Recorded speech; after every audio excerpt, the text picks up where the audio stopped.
We start with major developments tonight in the fight against Ebola here in the U.S. We've learned a second infected nurse took a commercial flight just 2 days ago. President Obama delayed a trip to New Jersey and Connecticut for an emergency Ebola briefing. And new protections ordered for police officers here. We have team coverage of the developments. Let's start first with CBS 2's Dick Brennan.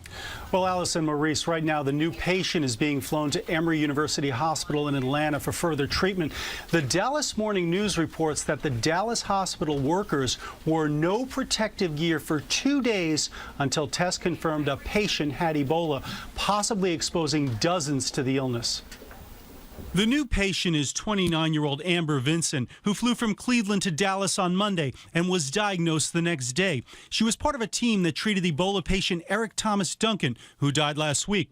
Vinson was among those monitoring herself for possible symptoms, but it's not clear why she would travel on a plane. The second healthcare worker reported no symptoms and no fever.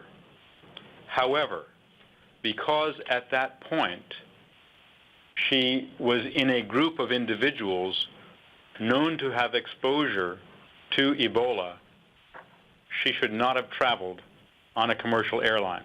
There are also new questions about how prepared workers were at the Texas hospital. The nurses union claims hazardous waste would pile up nearly to the ceiling because nurses didn't know what to do with it. The nurses say there were no protocols. Some hospital personnel were coming in and out of the isolation areas in the emergency department without having worn the proper protective equipment. And the nurses union says the CDC was no help. We ask for the plan. They either don't have one, they direct us to a website and say, here are the CDC guidelines. We ask for direct hands-on training and drilling, practicing, and either we don't have the staff, we don't have the equipment, etc. Here in New York, the Port Authority is distributing high-risk kits to 2,000 police officers containing a gown, face masks, eye shields, and other material for biohazards. New York City is in a very high state of readiness, and I think the federal government is very satisfied at the kind of preparations we put in place, but we'll keep working to perfect them every day. Now, the NYPD issued rules on what officers should do if they come in contact with someone who exhibits Ebola symptoms.